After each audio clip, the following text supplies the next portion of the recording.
Welcome inside LaHaye Ice Center along with Pat Strong, Kyle West, just about ready to go for the rematch of yesterday's 4-3 Liberty victory. And as we take a look at the goalies, Pat, same matchup as last night.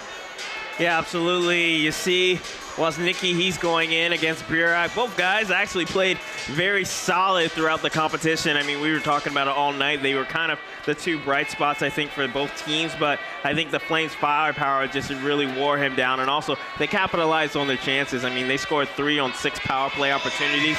You kind of got, when you're going to make teams pay for taking penalties, the Flames were able to do so. They cashed in on it. And then, fortunately, the Stallions couldn't catch up.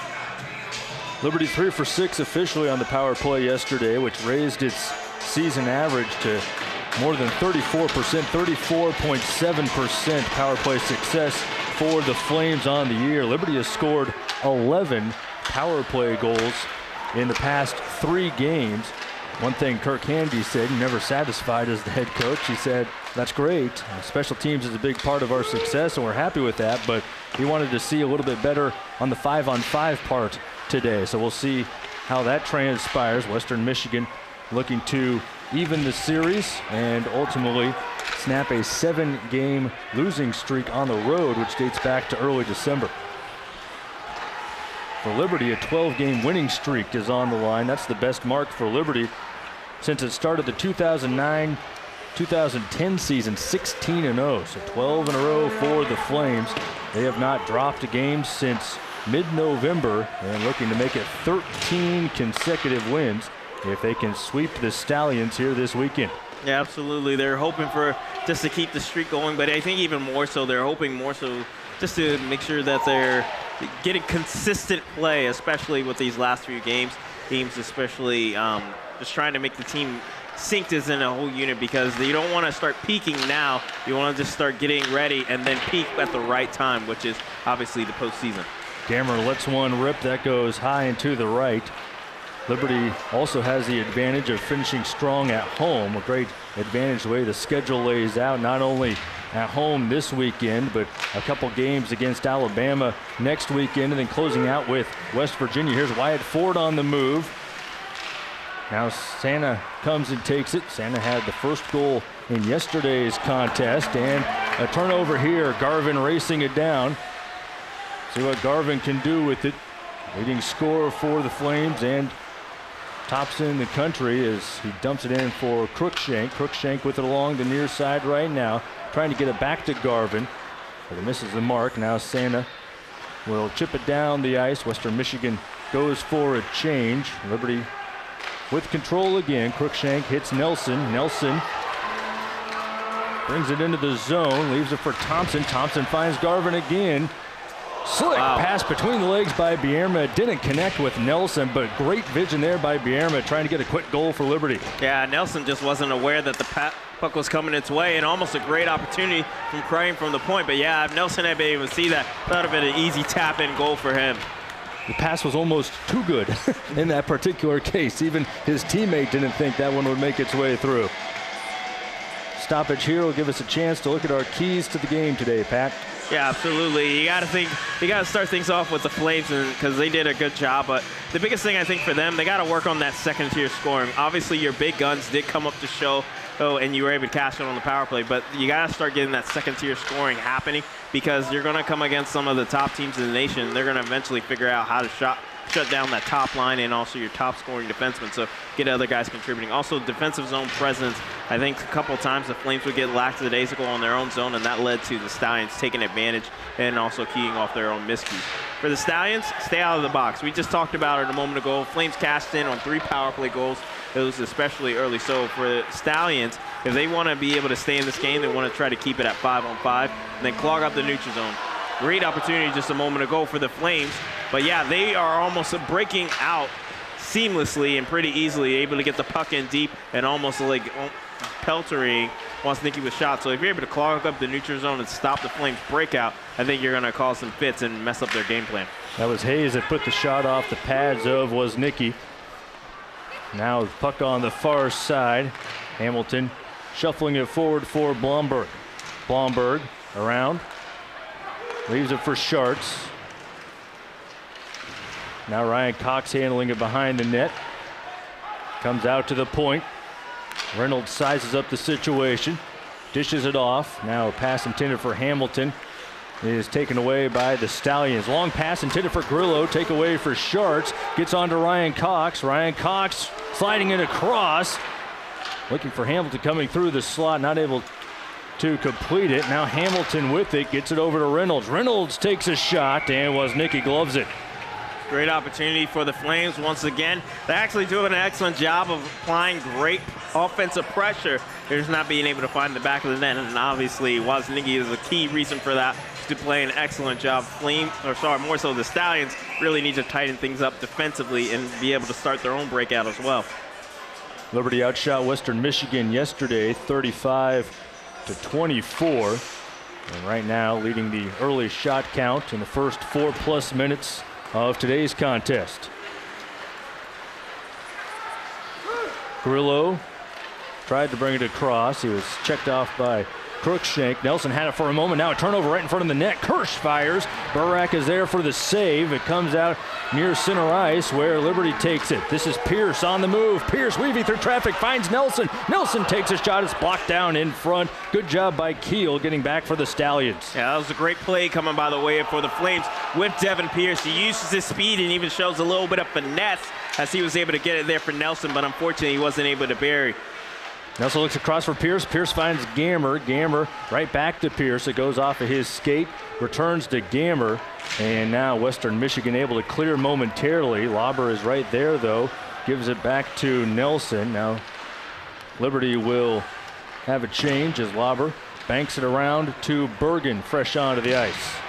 Bergen hit along the board. The shot comes in to the left of the post.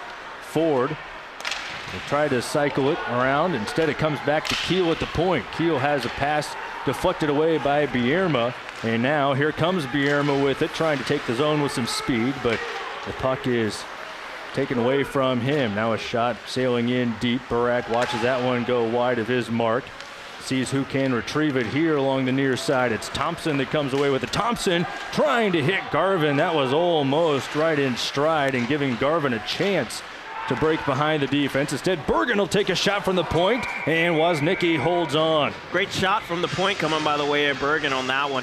Great chance for them Flames just a moment ago. Let's check in with Monica McKenzie. Thanks, guys. I got to speak to both coaches yesterday evening, and they said they weren't particularly pleased with what they saw in yesterday's game. For Liberty, head coach Kirk Handy said obviously he's got to be happy with those 3 power play goals, but like you said, Kyle, 5-on-5 hockey was not where they wanted it to be, so they're going to be looking to improve on that today. And for the Stallions, head coach Chris Broussard, he said that obviously the penalty kill wasn't good enough. They need to just stay out of the box overall if they want to upset the Flames tonight. Thank you, Monica. Penalties were a big storyline yesterday. Each team had 9 penalties for a total of 26 minutes of penalties for each team. That's 18 total penalties, 52 total minutes assessed as Sharts flips that one in on frame. So Woznicki gloves and holds for the whistle. A little bit more than 6 minutes in. Neither team on the board yet, but I think it's fair to say Liberty has had the better looks, and Woznicki has been under fire here in these first 6+ minutes. Yeah, absolutely. The Flames have definitely been doing an excellent job really with establishing the breakout, and honestly, it's like they're rebounding from yesterday. They're using a lot of their speed, and I think it's causing the Stallions defense a bit of a problem because the Flames are able to get the puck not only deep, but then also they're able to get good shots on net. If they're able to connect on some of these passes, actually, because they've almost come close on connecting on a few of them, that would be a couple on the board already. So if they're able to tighten up on the passing game, might see the Flames start breaking this thing wide open. Burak shuffles it around. Earlier you saw Hayes take a shot that went through the crease. Sharts ended up with it on the other side of the ice. Sharts had a shot as well. Once again, Woznicki keeping Liberty off the board for the moment. This one playing out a little bit different than what we saw yesterday. Western Michigan came out really with a lot of pace and energy in the first few minutes. It was up and down action, and both teams had plenty of chances in the early going. Right now, though, the puck and most of the action has been on one side of the ice today, Pat. Yeah, absolutely. It has been, as then you got to really credit what the Flames have been able to do in changing up their game plan and even some of the cycles. A great rebound chance. Lombard makes no mistake and buries it.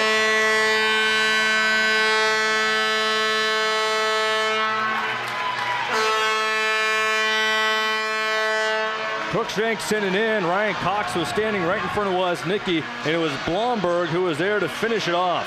Yeah, a lot of good things happening on this play. Cruikshank throwing bombs from the point, which we all know he's got a way to put it in Cox. Excellent redirection, and then Johnny on the spot is Victor Blomberg, makes no mistake, and that's good for the Flames. You're getting your second tier scoring going early, and as he said a minute ago, if they were able to start connecting on the passing, they're going to break it open, and right now, they're starting to break this thing open, and you expect the Flames, because here they come again on the attack.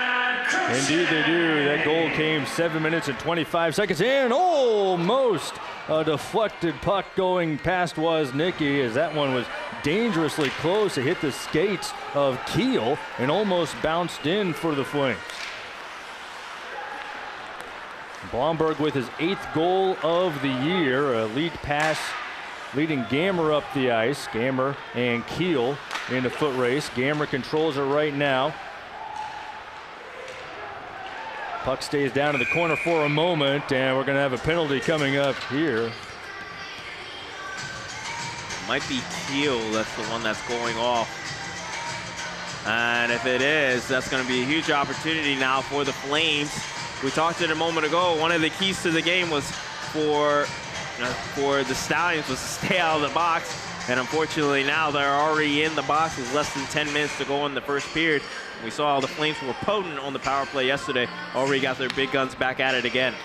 Keel guilty of checking from behind, so he goes into the box for 2 minutes. Number 16, Luke Keel, 2 minutes hit from behind. Shot taken by Sharts. Sharts had the first power play goal in yesterday's action. He has a team best 11 power play goals overall this year. He's the top scorer among all defensemen in ACHA Division I, and in fact he's second overall behind only his teammate Grant Garvin. Shot here is held easily by Woznicki. Keel was in the box quite a bit yesterday as well. He and Gammer were the two that were caught up in the 4-minute roughing situation, which also had a 10-minute game misconduct attached to it. So they were in the box a long time yesterday, and what do you know it, there's not a short-term memory problem there, as it was Gammer that was down in the corner and Keel came over and picked up the penalty today. Puck is sent down the ice. Still a minute 20. Plenty of time for the Flames on the power play. Again, 3 for 6 yesterday and 11 power play goals in the last 3 games combined. They had 4 power play goals apiece in the 2 games against Delaware last weekend. Great opportunity. Shot is wide to the right for Garvin, and it is held by Woznicki. There was a chance to play it off the boards momentarily for Thompson, but Woznicki able to hold it. And with 10:52 to go in the first period, Liberty with the 1-0 lead and still a minute and 1 second remaining on the power play. Yeah, the Flames now bring their second unit out, and they were actually able to get one themselves yesterday, so hopefully that they are able to still wide the wave of momentum for the Flames, because they definitely want to start breaking this one open even more. Gammer fires high. Once again, coming off the glass behind the net. Sulin tried to control it, couldn't do so. Liberty still with it. Gammer, another drive. That one was low and to the right. It comes all the way out to neutral ice. Nelson retrieves it for Liberty. Power play goals yesterday, as you mentioned. Sharts had one, along with Nelson and Thompson for the Flames. This is Bierma leaving it, and Woznicki gloves a shot from Bushchinski. That's a great passing play coming for the Flames just a moment ago here with the second unit, and Bushchinski, who had a great shooting lane at the top of the slot, but unfortunately Woznicki was able to be there and turn it aside. So great look though, just a moment ago though, for the Flames with their second unit on the power play. When we talk about the great look, you see the passing between all three members of that forward front doing excellent work and trying to get the nice shot off, and Bushchinski unfortunately not able to bury it because Woznicki's glove was the difference maker in that one. Liberty wins the face-off, and a shot, or rather a pass, goes through the crease from Garvin. Now Garvin with it again, still 15 seconds for the Flames. Shot off of Woznicki and pushed in. Liberty leads 2-0. It's Garvin right there on the doorstep.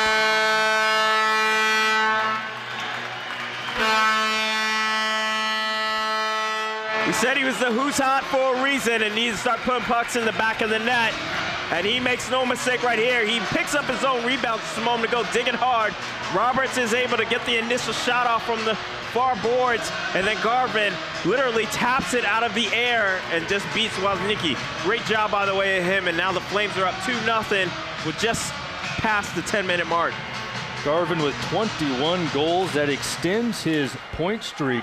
He now has a 12-game point streak, best by a Liberty player this season. He has 27 points during this 12-game span, and he'll have a chance to add to it further as the night progresses. He also has 62 points in total for the season, as he is the leading assist man with 41 of those as well. 9:46 to go in the first. Liberty already with a 2-goal advantage.